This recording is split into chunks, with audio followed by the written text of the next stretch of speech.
আজ তোমাদের সঙ্গে একটা পুজো স্পেশাল খুব সুন্দর পোলাও রেসিপি শেয়ার করতে চলেছি। এর জন্য আমি এই কাপ মেপে আমি 2 কাপ গোবিন্দভোগ চাল নিয়েছি এবং চালটাকে খুব ভালো করে ধুয়ে আধ ঘন্টার জন্য আমি জলে ভিজিয়ে রাখলাম। এবার আধ ঘন্টা বাদে আমি ওটাকে ছাঁকনিতে ঢেলে জলটাকে ঝরিয়ে নেব। আর এদিকে আমি একটু গন্ধরাজ লেবু আজ এই পোলাওতে ইউজ করব বলে গন্ধরাজ লেবুর মানে সব রকমভাবে ইউজ করব, পাতা, রস এবং এই যে খোসাটা, গায়ের যে সবুজ খোসাটা, এটাও আমার পোলাওয়ে ইউজ করব আমি। তাই জন্য একটু এটাকে গ্রেটারের সাহায্যে জেসটাকে কুড়িয়ে নিচ্ছি। এই যে দেখো কুড়ানো হয়ে গেছে। এবার ওই যে ছাঁকনিতে আমি চালটাকে জল ঝরানোর জন্য রেখেছিলাম, জলটা ঝরে যাওয়ার পর ওটা একটা পাত্রে আমি থালার মধ্যে আর কি একটু ছড়িয়ে দিলাম যে একটু ড্রাই হয়ে নেওয়ার জন্য।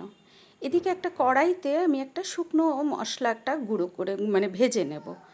একটু আমি সামরিচ নিয়েছি, একটু জয়িত্রী, একটুখানি জায়ফল আর একটা স্টার অ্যানিশ। এইগুলোকে একটু শুকনো খোলে ভেজে তারপরে ঠান্ডা করে নিয়ে আমি এটাকে মানে শিলনোড়াতে আমি এটাকে বেটে নিচ্ছি। খুব অল্প মশলা তো, এটা মিক্সিতে খুব ভালো গুঁড়ো হবে না, সেই জন্য আমি শিলনোড়া ব্যবহার করলাম। এই পোলাওটা ভীষণ মানে কি বলবো, খুবই ইউনিক একটা পোলাও রেসিপি। যদি তোমরা এটা কেউ আগে খেয়ে না থাকো অবশ্যই ট্রাই করো। এই পুজোর সময় তো মানে ভীষণ ভালো লাগবে এরকম একটা নতুন ধরনের পোলাও রেসিপি। প্লাস হচ্ছে যে খুব অল্প সময়ে হয়ে যায়, বেশি সময় লাগে না। মশলাটা আমার গুঁড়ো করা হয়ে গেছে ভালো মতন। এবার চালটাও জল শুকিয়ে এসছে, সেজন্য ওর মধ্যে এবার আমি কিছু জিনিস অ্যাড করছি। একটু কাঁচা লঙ্কা বাটা দিয়েছি, অল্প একটু ঘি আর খুব সামান্য একটু হলুদ গুঁড়ো আর যে মশলাটা আমি যে শুকনো গুঁড়ো করলাম সেই মশলাটা, এই সব দিয়ে চালটাকে ভালো করে মেখে নিচ্ছি। একটু হালকা হাতেই মাখতে হবে, কারণ একে তো গোবিন্দভোগ চাল, তার উপরে হচ্ছে এটা ভিজেছে, যেন চাল ভেঙে না যায় আর কি। ভালো করে মাখিয়ে রেখে দিচ্ছি। এদিকে আরেকটা আমি মিক্সি জারের মধ্যে আমি একটা মিশ্রণ তৈরি করছি দই দিয়ে। সেটার জন্য আমি যে কাপ মেপে চাল নিয়েছি সেই কাপেরই 1 কাপ আমি টক দই নিয়েছি। টক দইটা ফ্রেশ দই হওয়া চাই, মানে এর মধ্যে যেন বাসি দই হলে যেমন একটা টক ভাব অতিরিক্ত হয়ে যায়, সেরকম দই যেন না হয়। এটা আমার বাড়িতে পাতা দই, তাই খুব ফ্রেশ দই।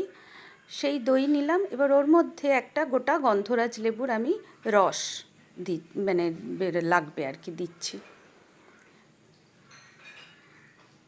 এবার এর মধ্যে একটুখানি আমি বিট নুন দিলাম আর একটু সাদা প্লেন নুন, আমি পিঙ্ক সল্ট খাই তাই পিঙ্ক সল্ট ইউজ করলাম, দিয়ে একটুখানি মিক্সি চালিয়ে নিলাম। ওটা দইটা বেশ ভালো করে ঘুটে গেল। এবার এর মধ্যে আমি জল ইউজ করে নিলাম।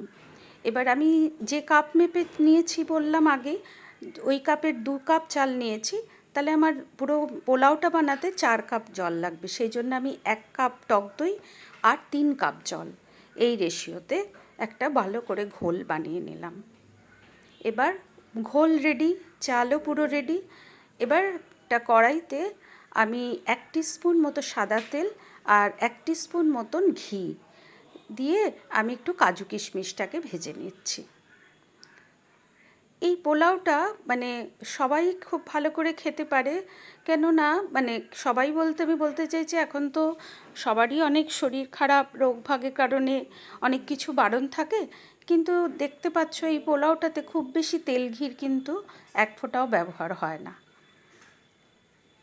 এবার কাজু কিশমিশটা ভাজা হওয়ার পর আমি কিছু গোটা গরম মশলা এর মধ্যে ব্যবহার করলাম, এই ছোটো এলাচ, একটু দারচিনি, একটু স্টার অ্যানিশ এরকম দিয়ে এবার আমি চালের মিশ্রণটাকে দিয়ে দিচ্ছি। যে চালটা আমি মশলা মাখিয়ে রেখেছিলাম সেই চালটাকে অ্যাড করে দিলাম।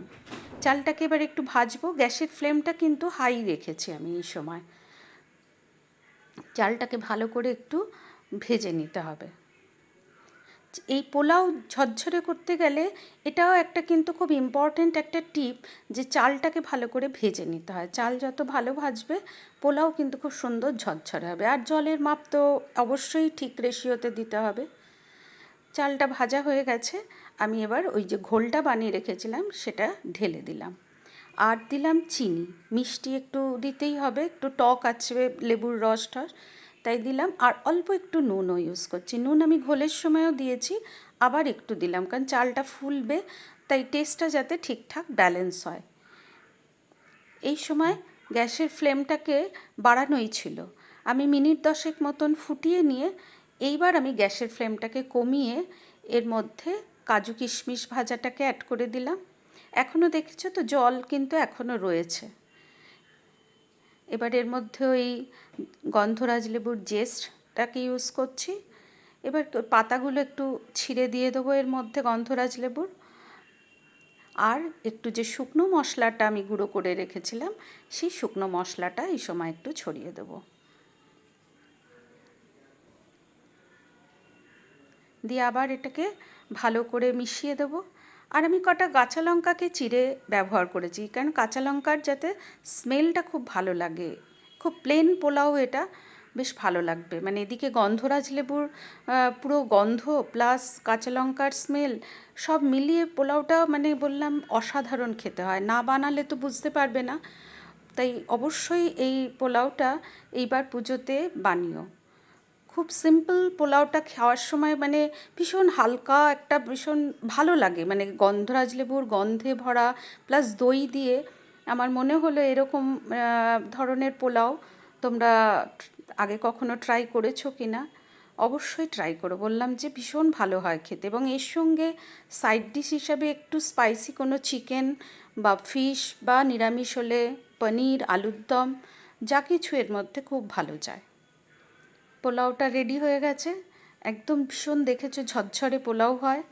খালি মাপগুলো আর সব ঠিকঠাক করে দিলে, আর চালটাকে ঠিক করে ভেজে বা গ্যাসের ফ্লেমটাকে প্রয়োজন মতন বাড়িয়ে কমিয়ে ঠিকঠাক করলে একদম মানে নিশ্চিন্তেই পোলাওটা ঝরঝরে পোলাও হবে।